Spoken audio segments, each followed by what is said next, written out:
Hello बच्चों, कैसे हैं आप। आज हम कक्षा 6 विषय संस्कृत दीपकम के नवमः पाठ है, अर्थात नव पाठ जिसका नाम है यो जानाति सह पंडित है। इसके सभी अभ्यास कार्य को करने वाले हैं। तो आइए हम अभ्यास कार्य करते हैं। प्रश्न 1 है कि पाठस्य आधारेण निम्नलिखितानां प्रश्नानां एक पदेन उत्तरम लिखन्तु। पाठ के आधार पर निम्नलिखित प्रश्नों के उत्तर एक पद में लिखिए। तो यहाँ पर देखिए कुछ प्रश्न दे रखे हैं जिनके उत्तर हमें एक पद में लिखने हैं। तो आइए इन प्रश्नों के उत्तर हम देखते हैं। तो सबसे पहला प्रश्न है कि भोजनान्ते पातुम योग्यम किम। भोजन के अंत में पीने योग्य क्या है। तो इस पाठ के आधार पर है तक्रम। तक्रम अर्थात छाछ। तो भोजन के उपरांत पीने योग्य क्या है, छाछ। तक्रम। ख है सर्वदेवानां वंदनीय कह। सभी देवों में वंदनीय कौन है। तो इसका उत्तर है मृत्युंजय है। मृत्युंजय अर्थात भगवान शिव। फिर है ग है कि जयंत है कश्य सुत है। जयंत किसका पुत्र है।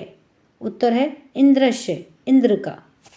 आगे है लंकायां मिलित्वा कश्य पूर्ण रूपम अस्ति।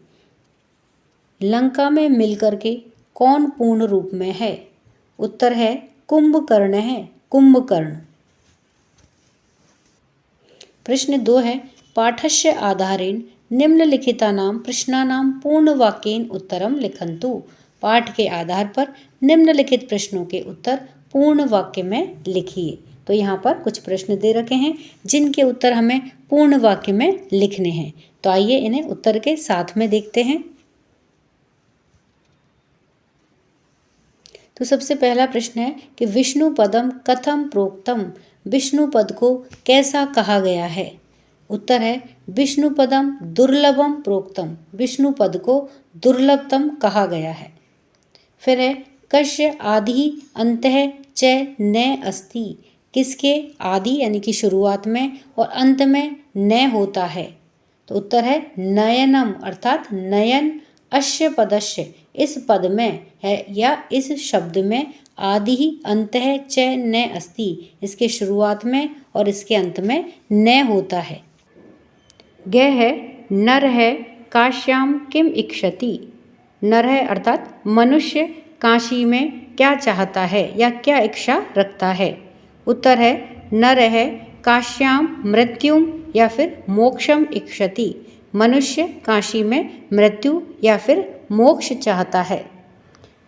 आगे है कुलालस्य। इसकी जगह कुंभकारस्य आएगा कि कुंभकारस्य गृहे अर्धम किम अस्ति। कुंभकार के घर में आधा क्या होता है। उत्तर है कुंभकारस्य गृहे अर्धम कुंभम अस्ति। कुंभकार के घर में आधा कुंभ होता है। प्रश्न 3 अधोलिखितानि शब्द रूपाणि पठन्तु अवगच्छन्तु स्मरन्तु च। नीचे लिखे हुए शब्द रूपों को पढ़िए, अनुसरण कीजिए और उनका स्मरण कीजिए। तो यहाँ पर देखिए शब्द रूप दे रखे हैं। तो सबसे पहले है लिंगम, फिर है शब्द है और इसकी षष्ठी विभक्त्यानि रूपाणी यानी कि छठी विभक्ति में रूप किस प्रकार से चलेंगे, एक वचन, द्विवचन और बहुवचन में। तो अकारांत पुल्लिंग। अकारांत पुल्लिंग क्या होते हैं। ऐसे पुल्लिंग शब्द जिनके अंत में ए आता है, जो ए के साथ में समाप्त होते हैं। जैसे छात्र है तो छात्र अ, विद्यालय है और सुत है तो ये, और राम है, ये सब क्या हुए अकारांत पुल्लिंग शब्द। तो इनके देखिए षष्ठी विभक्ति में किस प्रकार से रूप चलेंगे। छात्रस्य छात्रयो छात्राणाम, विद्यालयस्य विद्यालयो विद्यालाम, सुतस्य सुतयो सुतानाम, रामस्य रामयो रामाणाम। तो इस प्रकार से ये षष्ठी विभक्ति में रूप चलेंगे। फिर है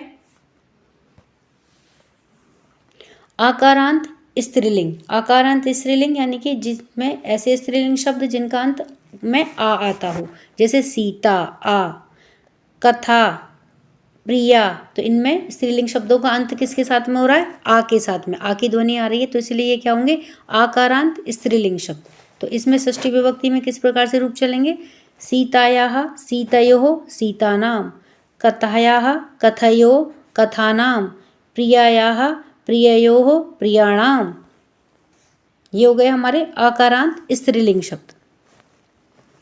फिर है इकारांत स्त्रीलिंग शब्द। इकारांत में इसमें ऐसे स्त्रीलिंग शब्द जिनके अंत में बड़ी ई के साथ में जो समाप्त होते हैं वो होते हैं इकारांत। तो जैसे नदी बड़ी ई के साथ में है, देवी, तो ये क्या हुआ है? इकारांत स्त्रीलिंग शब्द। तो इनमें कैसे चलेगी षष्ठी विभक्ति?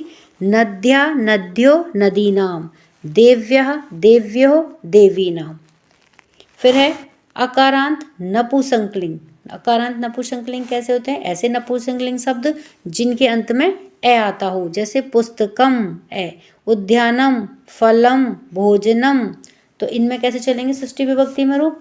पुस्तकस्य पुस्तकयो पुस्तकानाम, उद्यानस्य उद्यानयो उद्यानाम, फलस्य फलयो फलानाम, भोजनस्य भोजनयो भोजनानाम। तो इस प्रकार से अकारांत नपुंसकलिंग में षष्ठी विभक्ति में रूप चलेंगे। अब है सर्वनाम पदानी। सर्वनाम पद में देखिए कैसे चलेंगे। अहम यानी कि अस्मद में मम आवयो अस्माकम, षष्ठी विभक्ति में क्या हो जाएगा? मम मेरा, आवयो हम दोनों, अस्माकम हमारा। फिर तब त्वम यानी कि युष्मद में तब तुम्हारा, युवयो तुम दोनों, और युष्माकम तुम सब। तत् पुल्लिंग में कैसे चलेंगे? तस्य तयो तेषाम। तत् स्त्रीलिंग में कैसे चलेंगे? तस्याः तयो तासाम। और तत् में नपुंसकलिंग में कैसे चलेंगे? तस्य तयो तेषाम, बिल्कुल पुल्लिंग के जैसे चलेंगे इसमें। एतत् पुल्लिंग में कैसे चलेंगे? एतस्य एतयो एतेषाम। और एतत् स्त्रीलिंग में कैसे चलेंगे? एतस्याः एतयोः एतासाम। फिर है एतत् में नपुंसकलिंग में एतस्य एतयोः एतेषाम, बिल्कुल एतत् के रूप भी पुल्लिंग के जैसे ही चलेंगे। नपुंसकलिंग और पुल्लिंग में दोनों में एक ही जैसे चलेंगे। तो ये सर्वनाम हो गए हमारे। सर्वनाम पदों में किस प्रकार से षष्ठी विभक्ति में रूप चलेंगे। प्रश्न 4, उदाहरण अनुसारम वाक्यानि लिखन्तु। उदाहरण के अनुसार वाक्य लिखिए। तो यहाँ पर एक उदाहरण दिया हुआ है,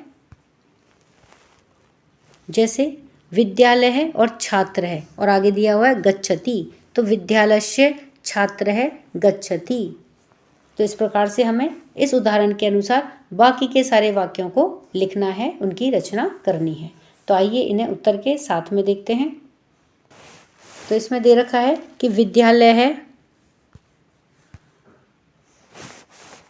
छात्र है और गच्छति। तो इसमें क्या लिखेंगे? विद्यालयस्य छात्रः गच्छति, विद्यालय को छात्र जाता है। फिर है द्विचक्रिका और चक्रम। तो द्विचक्रिकायाः चक्रम भ्रमति, दो चक्रों का या दो पहियों का चक्र घूमता है। फिर वृक्ष है फलम। तो वृक्षस्य फलम खादति, वृक्ष के फल खाते हैं। छात्रः नाम। तो छात्रायाः नाम पृच्छति, छात्रा का नाम पूछती है या पूछता है। राम है पुस्तकम, रामस्य पुस्तकम आनयति, राम की पुस्तक लाता है। मंदिरम शिखरम। तो मंदिरस्य शिखरम पश्यति, मंदिर का शिखर पश्यति दिखता है या देखता है। प्रश्न 5, तालिकायां प्रदत्तानां शब्दानां षष्ठी विभक्ते रूपाणि रिक्त स्थाने लिखन्तु। तालिका में दिए हुए शब्दों की षष्ठी विभक्ति में रूप आपको रिक्त स्थान में लिखन्तु, रिक्त स्थान में लिखने हैं। तो सबसे पहले जैसे पुल्लिंग में दे रखा है, तो जैसे सबसे पहले दे रखा है देव है, तो इसकी षष्ठी विभक्ति क्या होगी? देवस्य। स्त्रीलिंग में रमा, तो रमा की षष्ठी विभक्ति रमायाः। नपुंसकलिंग में भवनम दे रखा है, तो उसकी षष्ठी विभक्ति क्या होगी? भवनस्य। तो इसी प्रकार बाकी के जो रिक्त स्थान दे रखे हैं इनकी हमें षष्ठी विभक्ति में रूप किस प्रकार से चलेंगे, यह हमें इन रिक्त स्थानों में भरना है। तो आइए इन्हें उत्तर के साथ में देखते हैं। तो यहाँ पर देखिए ये शब्द दे रखे हैं, इनकी हमें षष्ठी विभक्ति लिखनी है। तो सबसे पहले जैसे पुल्लिंग में दे रखा है देव है, तो इसकी षष्ठी विभक्ति क्या होगी? देवस्य। उसी प्रकार वृक्ष है, तो वृक्ष की षष्ठी विभक्ति में क्या आएगा? वृक्षस्य। द्वारपाल है द्वारपालस्य, स्वीयते है स्वीयतस्य, अनुज है अनुजस्य, अग्रज है अग्रजस्य, पितामह है तो पितामहस्य, ये षष्ठी विभक्ति में है। स्त्रीलिंग में रमा, तो इसका षष्ठी विभक्ति क्या बनेगी? रमायाः। छात्रा छात्रायाः, दोला दोलायाः, उपासना उपासनायाः, पुस्तिका पुस्तिकायाः, भातृजाया भातृजायाः, अग्रजा अग्रजायाः। फिर है नपुंसकलिंग में भवनम तो भवनस्य, भवन के, उद्यानम उद्यानस्य, वनम वनस्य, ये इसकी षष्ठी विभक्ति है। सूत्रम सूत्रस्य, पत्रम पत्रस्य, यंत्रम यंत्रस्य, वातायनम तो वातायनस्य। फिर है मातुल है तो मातुल का क्या बनेगा? मातुलस्य। प्राचार्य है का प्राचार्यस्य, विद्यालय है विद्यालयस्य, पितृव्य पितृव्यस्य। फिर है अग्रजा का अग्रजायाः, स्त्रीलिंग में षष्ठी विभक्ति। स्नुषा स्नुषायाः, लेखनी लेखन्याः, पत्नी पत्न्याः, पुत्री पुत्र्याः। फिर है वातायनम तो वातायनस्य, पुष्पम पुष्पस्य, संगणकम संगणकस्य, गृहम गृहस्य, वार्तापत्रम वार्तापत्रस्य। इस प्रकार इन रिक्त स्थानों में हम इन शब्दों की षष्ठी विभक्ति हमें भरनी है। प्रश्न 6, रिक्त स्थानेषु कुटुम्बस्य परिचयम लिखन्तु। रिक्त स्थानों में कुटुंब का परिचय लिखिए। जैसे यहाँ पे एक दे रखा है कि मम नाम दिनेश है, मेरा नाम दिनेश है। मम पितु नाम है सुरेश है, मेरे पिता का नाम सुरेश है। तो इसी प्रकार यहाँ पर देखिए ये रिक्त स्थान दे रखे हैं। मम मातु नाम, मम अनुजया नाम, मम पितामह्या नाम, मम पितृव्या नाम, मम अग्रजस्य नाम, मम पितामहस्य नाम, मम पितृव्यस्य नाम, एतत् मम कुटुम्बकम्। तो इस प्रकार से इन रिक्त स्थानों में आपको अपने परिवार के, अपने कुटुंब के जो नाम हैं वो आपको यहाँ लिखने हैं। तो यहाँ पर जैसे दे रखा है कि मम नाम दिनेश है, तो इसमें आपको अपने नाम लिखना है। मम पितु नाम सुरेश है, तो इसमें आपको अपने पिता का नाम लिखना है। उसी प्रकार मम मातु नाम, आपकी जो माता का नाम है वह आप यहाँ पर लिखें। मम अग्रजस्य नाम, अर्थात अपने बड़े भाई का नाम आपको यहाँ लिखना है। मम अनुजाया नाम, अपनी बहन का नाम आपको यहाँ पर लिखना है। मम पितामहस्य नाम, पितामहस्य कौन होते हैं? अपने दादाजी। मम पिता मैया नाम, आपकी दादी जी का नाम लिखना है। मम पितृवश्य नाम, अपने चाचा का नाम लिखना है। मम पितृव्या नाम, मेरी चाची का नाम। एतत् मम कुटुम्बकम। इस प्रकार से आपको अपने परिवार के जो जो हम नाम दे रखे हैं उनमें आपको इन रिक्त स्थानों में उनके नाम आपको भरने हैं। प्रश्न 7, अधः श्रीरामस्य कुटुम्बस्य रेखाचित्रम अस्ति। यहाँ नीचे श्री राम के कुटुंब का रेखा चित्र दिया गया है। चित्रम दृष्ट्वा उदाहरणानुसारम वाक्यानि रचयन्तु। चित्र को देख करके उदाहरण के अनुसार वाक्यों की रचना करनी है हमें। तो जैसे यहाँ पर श्री राम का चित्र दे रखा है, तो यहाँ पर देखिए इनके पिता का, तो इसमें इनके पिता का इनके साथ में क्या संबंध है? तो पिता है। तो इस प्रकार से इन चित्रों को देख करके रेखा चित्र जो दिए हुए हैं उनके अनुसार हमें वाक्यों की रचना करनी है। इनकी माता का नाम दे रखा है, फिर नीचे जनक दे रखे हैं, माता सीता का चित्र दे रखा है। तो इस प्रकार से इनका श्री राम के साथ में क्या संबंध है ये हमें लिखना है। तो आइए इन्हें देखते हैं। तो उत्तर है कि राम का अपने कुटुंब और कुटुंब का राम के साथ में संबंध। तो देखिए सबसे पहले है कि रामस्य पिता दशरथ है, राम के पिता दशरथ हैं।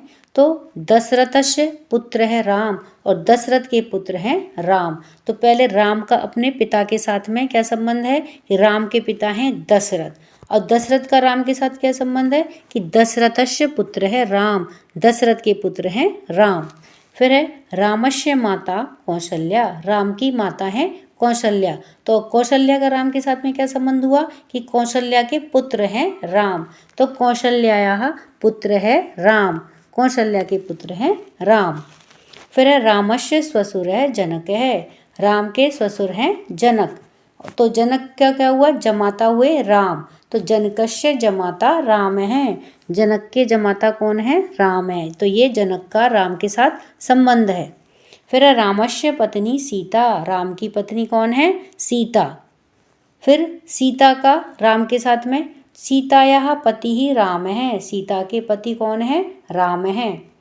फिर रामस्य ससुरु सुनैना, राम की सासू कौन है, सुनैना, तो सुनैना जमाता राम है, सुनैना के जमाता कौन है, राम है, तो राम के साथ उनका क्या संबंध हुआ, जमाई का या जमाता का।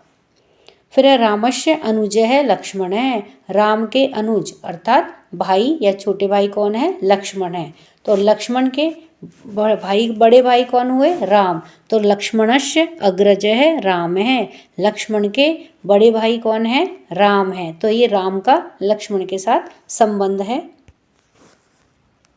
फिर है रामस्य पुत्र है लव है, राम के पुत्र हैं लव, लवस्य पिता राम है, और लव के पिता कौन है, राम है, राम है। तो इस प्रकार से राम का अपने कुटुंब के साथ में और कुटुंब का राम के साथ में संबंध दिखाया गया है। फिर है सीता का अपने कुटुंब और कुटुंब का सीता के साथ में संबंध। तो देखिए, सीतायाः ससुर है दशरथ है, सीता के ससुर दशरथ हैं, तो दशरथ, सीता दशरथस्य स्नुषा, सीता दशरथ की पुत्र वधू हैं, सीता के ससुर कौन है, दशरथ हैं, तो और सीता जो है वो दशरथ की क्या है, पुत्र वधू हैं, तो पुत्र वधू को क्या बोलते हैं, स्नुषा।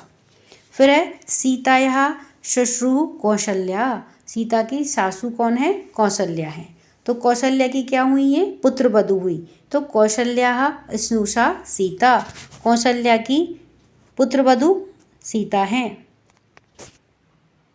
फिर है सीतायाः पिता जनक है, सीता के पिता कौन है, जनक हैं, तो जनक की क्या हुई, फिर ये पुत्री हुई, तो जनकस्य पुत्री सीता, जनक की पुत्री सीता है।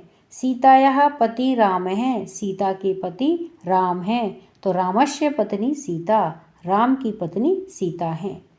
सीतायाः माता सुनैना, सीता की माता सुनैना है, तो ये सुनैना की क्या हुई, पुत्री हुई, तो सुनैनायाः पुत्री सीता, सुनैना की पुत्री सीता है।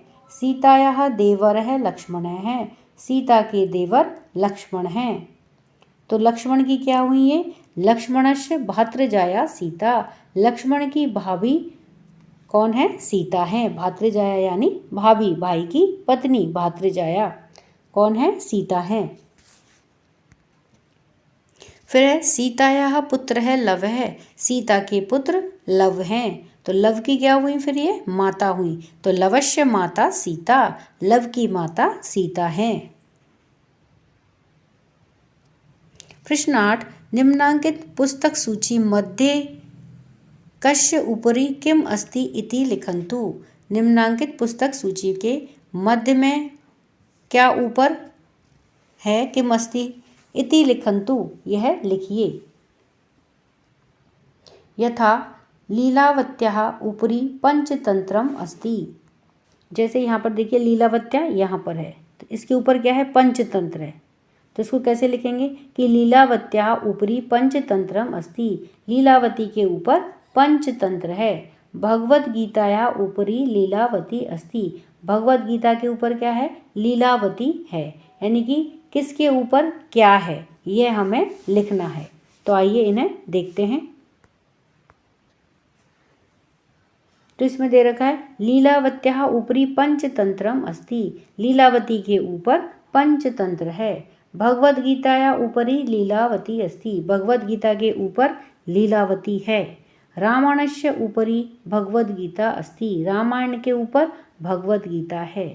हितोपदेशस्य उपरि रामायणम अस्ति, हितोपदेश के ऊपर रामायण है, यानी कि ये पुस्तक हितोपदेश के ऊपर रामायण पुस्तक रखी हुई है।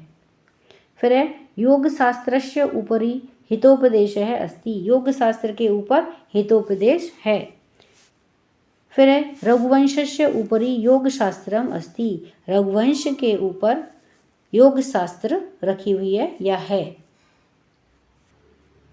मनुस्मृत्याः उपरि रघुवंशम अस्ति। मनुस्मृति के ऊपर रघुवंशम है। अमरकोशस्य उपरि मनुस्मृतिः अस्ति। अमरकोश के ऊपर मनुस्मृति है। अष्टाध्याय्याः उपरि अमरकोशः अस्ति। अष्टाध्याय्याः के ऊपर अमरकोश है। महाभारतस्य उपरि अष्टाध्यायी अस्ति। महाभारत के ऊपर अष्टाध्यायी है। अर्थशास्त्रस्य उपरि महाभारतम अस्ति। अर्थशास्त्र के ऊपर महाभारत है। तो इस प्रकार कौन सी पुस्तक किसके ऊपर रखी हुई है ये हमें यहाँ पर लिखना है। योग्यता विस्तार है। नंबर 1 प्रकृष्टा हेलिका प्रहेलिका। हेला इत्यस्य क्रीडा इत्यर्थः अस्ति। प्रहलति अभिप्रायं सूचयति इति प्रहेलिका। विनोद कलालु प्रहेलिका अंतर्गता भवति। नंबर 2 है षष्ठी विभक्ति परिचयं प्राप्नुवन्तु। यत्र संबंधः भवति तत्र षष्ठी विभक्ति भवति। जहाँ पर संबंध होता है वहाँ षष्ठी विभक्ति होती है। अर्थात किसी चीज़ का, किसी वस्तु का व्यक्ति के साथ में या व्यक्ति का आपस में व्यक्ति के साथ में कोई संबंध होता है वहाँ पर षष्ठी विभक्ति आती है। जैसे बालकस्य पुस्तकम अत्र पुस्तकस्य संबंधः बालकेन सह अस्ति। जैसे बालकस्य पुस्तकम, यहाँ बालक का पुस्तक के साथ में संबंध है, अतः इसलिए बालक इति शब्दे षष्ठी विभक्ति अस्ति। इसलिए यहाँ पर बालक की षष्ठी विभक्ति आएगी। प्रश्न 3 अधोलिखितं गीतं सस्वरम गायन्तु स्मरन्तु च। नीचे लिखे हुए गीत का स्वस्वर गायन कीजिए और स्मरण कीजिए। हस्त कुटुम्बकम, हाथ का कुटुम्ब के रूप में यहाँ पर एक गीत है जिसका हमें सस्वर गायन करना है। ईशः स्नेहालु तातः अंगुष्ठः निकटे निवसति ननु माता तर्जनी। ज्येष्ठा पुत्री दीर्घतमा मध्यमा तस्या भगिनी मनोरमा अनामिका। कनिष्ठ बाला अन्ते च कनिष्ठिका। हस्तकुटुम्बकं मम पश्य हस्तद्वयेन प्रणमामि आशीर्वादं विन्दामि। तो इस प्रकार से अपने हस्त कुटुंब का हमें यहाँ पर गायन करना है। नंबर 4 है अधोलिखितान श्लोकान पठन्तु अवगच्छन्तु स्मरन्तु च। नीचे लिखे हुए श्लोक को पढ़िए, अनुसरण कीजिए और स्मरण कीजिए। अलसस्य कुतो विद्या अविदस्य कुतो धनम अधनस्य कुतो मित्रम अमित्रस्य कुतः सुखम। आलसी व्यक्ति को कुतो विद्या, विद्या कहाँ। अविदस्य कुतो धनम, विद्या से हीन के पास धन कहाँ। अधनस्य कुतो मित्रम, यानी कि जिसके पास धन नहीं है उसके पास कुतो मित्रम, मित्र कहाँ। अमित्रस्य कुतः सुखम, और जिसके पास मित्र नहीं है उसके पास सुख नहीं है। इसलिए हमें आलस्य नहीं करना चाहिए। फिर है हस्तस्य भूषणम दानम सत्यम कंठस्य भूषणम श्रोत्रस्य भूषणम शास्त्रम भूषणै किम प्रायोजनम। हस्तस्य भूषणम दानम अर्थात हाथ का आभूषण दान है, यानी कि हाथ की शोभा किससे है, दान करने से। सत्यम कंठस्य भूषणम, सत्य बोलने से कंठ की शोभा है या सत्य बोलना ही कंठ का आभूषण है। श्रोत्रस्य भूषणम शास्त्रम, और सुनने वाले के लिए या श्रोता का आभूषण क्या है, शास्त्रों का स्मरण करे, सुने। भूषणै किम प्रायोजनम, नहीं तो इन आभूषणों का क्या प्रयोजन है, क्या आवश्यकता है। परियोजना कार्यम। नंबर 1 स्वपरिवारस्य मित्रपरिवारस्य च परिचयं प्रत्येकं 10 वाक्यैः लिखन्तु। अपने परिवार के और अपने मित्र के परिवार के परिचय का प्रत्येक के 10 वाक्य लिखिए। तो यहाँ पर देखिए, पहले स्वपरिवारस्य परिचयम यानी कि अपने परिवार का परिचय आपको लिखना है। तो इसमें जैसे आपको, तो इसमें सबसे पहले स्वपरिवारस्य परिचयम, अपने परिवार का परिचय आपको लिखना है। तो इसमें कैसे लिखेंगे आप, मम नाम, अपना नाम लिखिए। मम पितु नाम, अपने पिता का नाम लिखिए। मम मातु नाम, अपनी माता का नाम लिखिए। मम अग्रजस्य नाम, अपने बड़े भाई का नाम लिखिए। मम अनुजाया नाम, अपनी बहन का नाम लिखिए। मम पितामहस्य नाम, अपने दादाजी का नाम लिखिए। मम पिता मैया नाम, यानी कि अपनी दादी जी का नाम लिखिए। मम पितृवश्य नाम, अपने चाचा का नाम लिखिए। फिर मम पितृव्यया नाम, अपनी चाची का नाम लिखिए। एतत् मम कुटुम्बकम। तो इस प्रकार से ये आपके कुटुंब के सभी जनों का यहाँ पे परिचय आपको लिखना है। फिर है मित्र परिवार से परिचय। अब आपके मित्र के परिवार का परिचय भी आपको इसी प्रकार से लिखना है। नंबर 2 है मातृभाषाया एतादृशानां पंचनानां प्रहेलिकानां संग्रहण कुर्वन्तु। नंबर 3 है क्रीड़ा अर्थात खेल। एकदा सर्वे गोपनम क्रीडन्ति स्म। एक बार सभी छुपम छुपाई खेल रहे थे। तस्मिन् दिवसे अजितस्य क्रमः आसीत्। उस दिन अजीत का नंबर आया था। अजीतः 100 यावत् गणयित्वा सर्वान् अन्वेष्टुं प्रस्थितः। अजीत 100 तक गिनती करने के बाद सभी को ढूंढने के लिए जाता है। मोहितः द्वारस्य पृष्ठे एव प्राप्तः। मोहित दरवाजे के पीछे ही मिल जाता है। अजीतः प्रकोष्ठे अन्यान् सर्वान् अन्वेष्टुम् आरब्धवान्। अजीत प्रकोष्ठे अर्थात आंगन में अन्य सभी को ढूंढना शुरू करता है। बबली कपाटिकाया पृष्ठे प्राप्तः। बबली अलमारी में मिल जाती है यानी कि छुपी हुई मिल जाती है। उमा पर्यंकस्य अध्यय प्राप्ता। उमा पलंग के नीचे मिल जाती है। तदंतरम अजीतः क्रीड़ांगणम गच्छति। इसके पश्चात अजीत मैदान में जाता है। मीता पिता मैया पृष्ठे लब्धा। मीता को पिता मैया अर्थात दादी जी के पीछे प्राप्त कर लेता है यानी कि उसे ढूंढ लेता है। अजीतः नाजियाम क्रीडांगने अन्विष्यति। अजीत नाजिया को आंगन में ढूंढता है। अजीतः नाजियाम यवनिकाया पृष्ठे अपि अनिष्टवान। अजीत नाजिया को पर्दे के पीछे भी ढूंढता है। अजीतः नाजियाम अन्वेष्टुम बहिर्गच्छति। अजीत नाजिया को ढूंढने के लिए बाहर जाता है। सह वृक्षस्य अध्यय स्थित्वा पुनः विचार्यति स्म। वह वृक्ष के नीचे खड़े होकर के पुनः विचार करता है। नाजिया उपरिष्टात् कूदृत्वा तस्मिन् धप्पा इति अकरोत्। नाजिया ऊपर से कूदते हुए उसे धप्पा ऐसा कहती है। अजीत पुनः अंकान गणितुम गच्छति। अजीत पुनः अंकों की गणना करने लग जाता है। तो इस प्रकार से यह छुपम छुपाई का खेल खेला जाता है। यहाँ पर देखिए यह चित्र दे रखा है जिसमें 2 बच्चे आपस में छुपम छुपाई का खेल खेल रहे हैं।